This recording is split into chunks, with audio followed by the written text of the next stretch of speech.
Ada sebagian orang berpikir kalau dia sudah sholat, dia sudah taubat, dia sudah berzakat, dia sudah berzikir, maka hidupnya akan tenang, hidupnya akan senang, hidupnya akan kenyang, karena dia sudah dekat dengan Allah.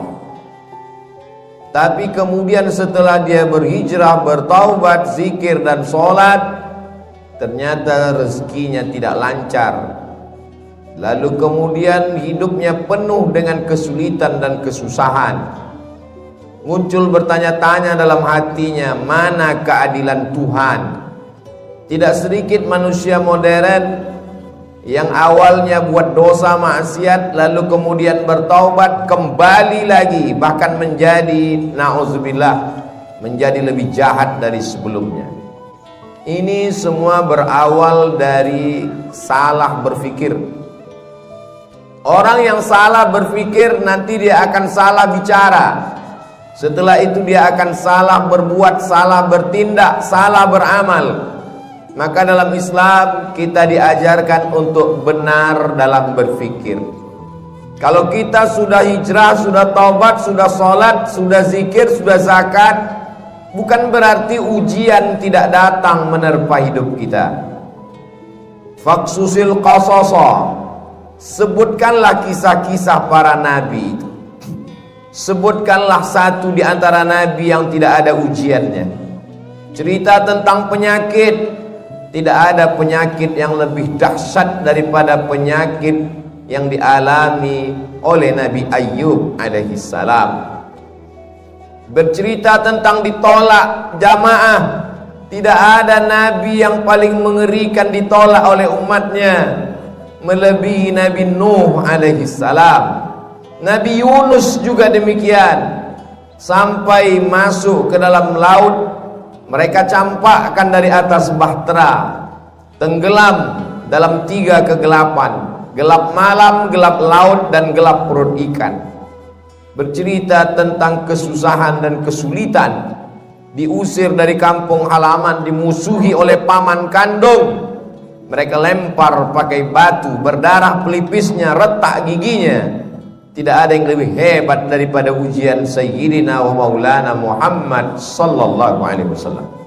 Jadi kalau ada orang berpikir kalau kita sudah soleh, sudah baik, hidup ini tidak ada ujiannya, dia sudah salah berpikir. Sholatnya benar, zakatnya benar, puasanya benar, berpikirnya salah. Kesalahan berpikir itu membuat orang akan berhenti sholat.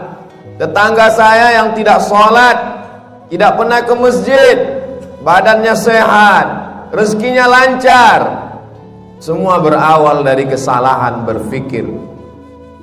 Hidup ini adalah ujian. Ujian itu tidak hanya penyakit, ujian tidak hanya kemiskinan. Bahkan dalam Quran dikatakan wa balawnahum bil hasanat, kami uji mereka dengan yang enak-enak. Jabatan adalah ujian. Di antara yang diuji dengan jabatan adalah Nabi Daud alaihi salam. Harta adalah ujian.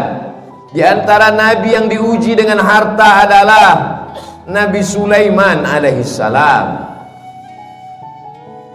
Kebagusan paras rupa yang ganteng juga adalah ujian. Di antara nabi yang diuji dengan paras rupa yang ganteng itu adalah Nabi Yusuf alaihi salam. Jadi ujian itu ada kalanya datang dalam bentuk kenikmatan, tapi ada juga ujian itu dalam penyakit, kemiskinan, kesusahan, kemelaratan. Maka kalau kita pahami dengan baik, semuanya adalah ujian. Yang lulus siapa? Yang lulus adalah orang kaya yang bisa menggunakan hartanya untuk menolong agama Allah.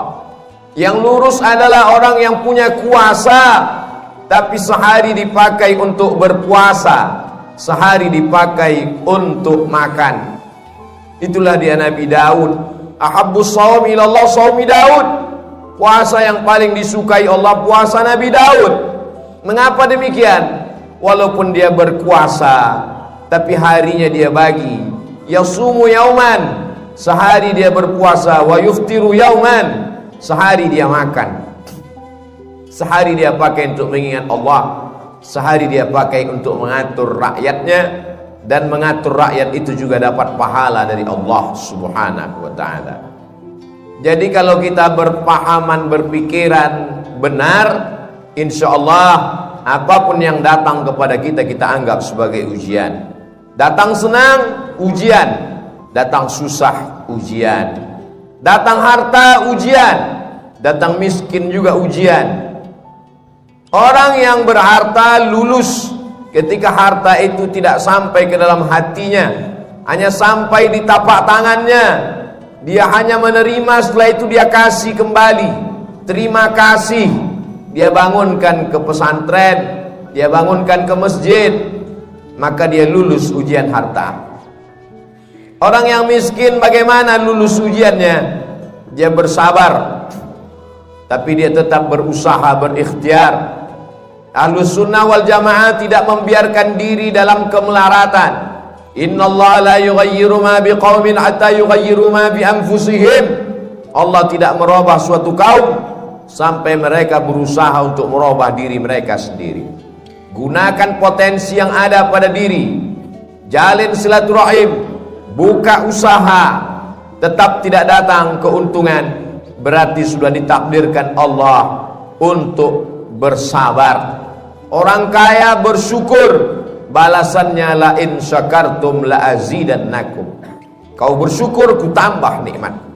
Orang miskin bersabar, balasannya innama yuwaffas sabiruna ajrahum bighairi hisab. Orang yang sabar diberikan balasan bighairi hisab, tanpa ada yang bisa menghitungnya. Hanya Allah saja yang tahu hitungannya. Balasannya a'dadtu li'ibadiyas shalihin, kusiapkan balasan untuk hamba-hambaku yang soleh. Mala a'yunun ra'at, belum pernah dilihat mata, wala udhunun sami'at, belum pernah didengar telinga, wala khatara ala qalbi bashar, belum pernah terlintas di hati manusia. Kalau sudah benar pemahaman kita bahwa nabi-nabi, rasul-rasul yang dekat dengan Allah pun diuji dengan penyakit, diuji dengan musibah, diuji dengan berbagai macam ujian, dan ada di antara mereka yang diuji dengan kekuasaan, dengan harta, dengan paras rupa. Ada di antara mereka yang diuji dengan kesakitan, kemelaratan, terusir dari kaumnya. Fahamlah kita bahwa kalau kita sholat, kita bisa kaya, kita juga bisa susah.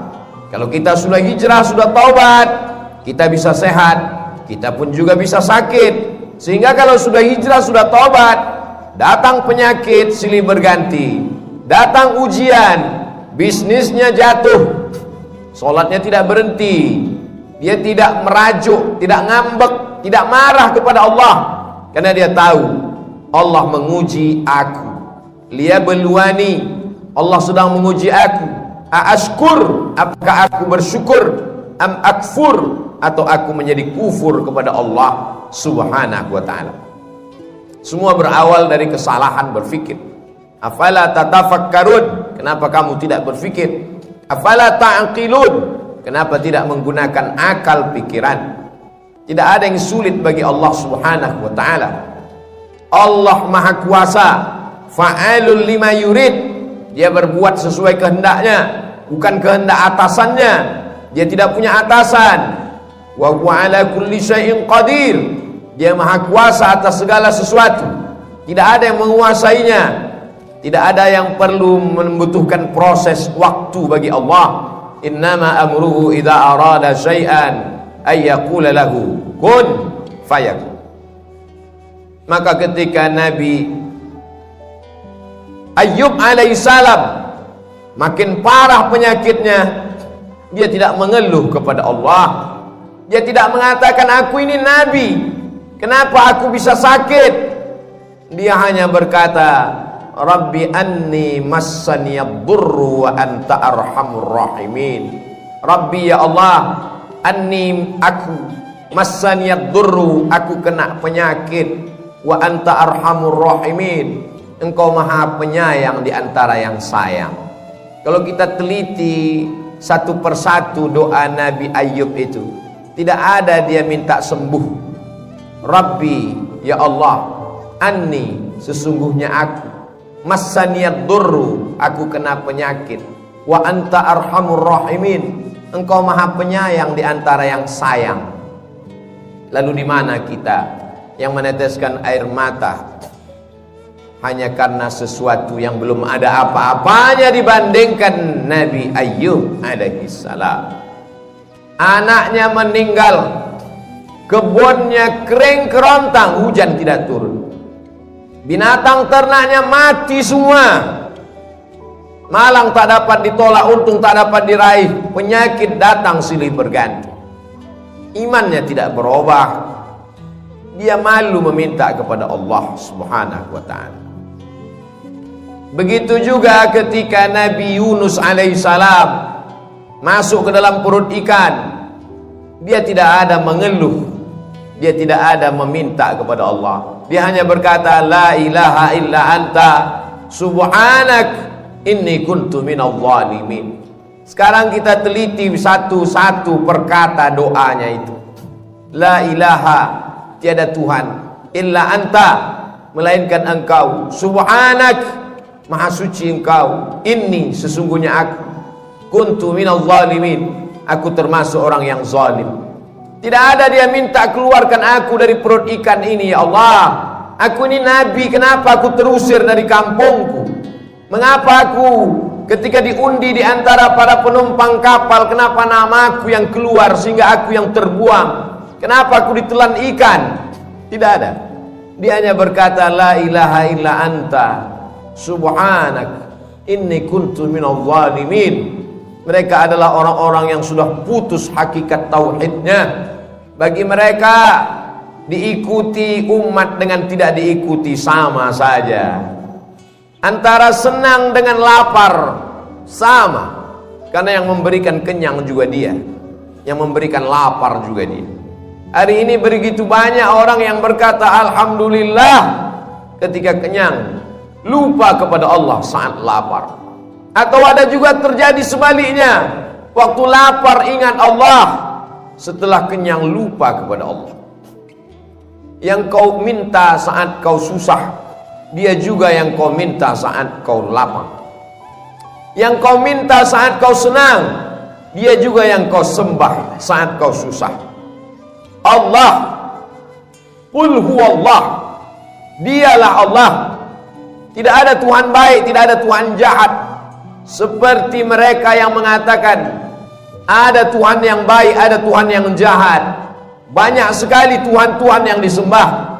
Dalam Islam kita hanya meyakini la ilaha illallah, dialah yang maha baik. Kalau ada sesuatu yang tidak menyenangkan kita datang menimpa kita, menurut kita itu tidak baik, tapi menurut Allah itu baik. Hubungan kita dengan Allah dibangun dengan dua cara. Yang pertama husnuzan, kita sudah berusaha all out, mengerahkan segenap potensi diri, terjadi tidak sesuai dengan yang diinginkan, kita hanya mampu berhusnuzan kepada Allah. Berarti Allah punya rencana yang lebih baik, yang lebih indah daripada rencana kita. Puncak daripada hubungan pada Allah adalah ridha. Makanya sebelum matahari terbit, di awal hari kita sudah mengatakan raditu billahi rabba, aku ridha kepada engkau ya Allah. Apapun yang kau berikan kepada aku ridha. Kau berikan sehat, aku ridha. Kau berikan sakit, aku pun ridha. Tapi tetap berusaha berobat. Kau berikan aku kaya, aku ridha. Kau berikan susah, aku tetap juga ridha. Namun tetap berusaha, berikhtiar, membuka segala usaha. Orang yang masuk ke dalam surga itu nanti ditanya Allah, ya ahlal jannah, hai penghuni surga, kamu sudah mendapatkan semua balasan, mau apa lagi? Penghuni surga menjawab, ada satu yang belum kami dapat. Apa? Ridhaka, kami belum dapat ridhamu. Yang lain kami sudah dapat. Kata Allah, yang dapat ridhaku cuma satu, orang yang ridha menerima takdir. Maka maqam yang paling tinggi adalah maqam ridha. Nabi Muhammad sampai ke maqam itu. Wala sawfa yu'tika rabbuka fatarda. Allah memberikan apapun yang kau mau. Kenapa? Karena engkau ridha. Man lam yarda biqada'i, siapa yang tidak ridha menerima takdirku, walam yasbir bibalai, tidak sabar menerima ujianku, falyatlub rabban siwaya, carilah Tuhan selain aku. Syirik, kafir, murtad, na'udzubillah wal iyazu billah. Allah menyelamatkan kita sampai anak cucu kita hingga hari kiamat daripada berpaling daripada Allah hanya gara-gara tidak tahan menerima ujian. Tidak ada yang bisa menguatkan hati kita kecuali Allah.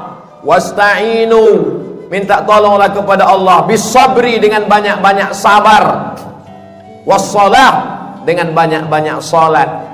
Kalau ujian hidup ini berat, angkat kedua tangan. Besar ujian ini, lebih besar Allah. Allahu Akbar. Setelah itu katakan dalam hati, Allahu Akbar kabira. Tidak ada apa-apanya ujian ini, engkau lebih besar. Walhamdulillahi katsira, segala puji hanya milik engkau. Wa subhanallahi bukratan wa asila, pagi, petang, siang dan malam yang suci hanya engkau. Aku adalah makhluk yang kotor, banyak silap, banyak salah, banyak dosa. Setelah itu mengakulah kepada Allah, wajjahtu wajhiya, aku hadapkan wajahku kepadamu ya Allah. Wajjahtu wajhiya lilladzi fataras samawati wal arda hanifan musliman wa ma ana minal musyrikin. Serahkan semuanya pada Allah. Inna salati wa nusuki wa mahyaya wa mamati lillahi rabbil alamin. Jangan meminta kepada dukun, jangan minta kepada benda keramat. La syarika lahu wa bidzalika umirtu wa ana minal muslimin. Aku orang yang berserah diri kepadamu. Wala tamutunna illa wa antum muslimun. Jangan mati melainkan dalam keadaan muslim. Siapa muslim? Bersyahadat, salat, zakat, puasa, haji. Ya, tapi muslim yang sesungguhnya orang yang menyerahkan dirinya kepada Allah Subhanahu wa ta'ala.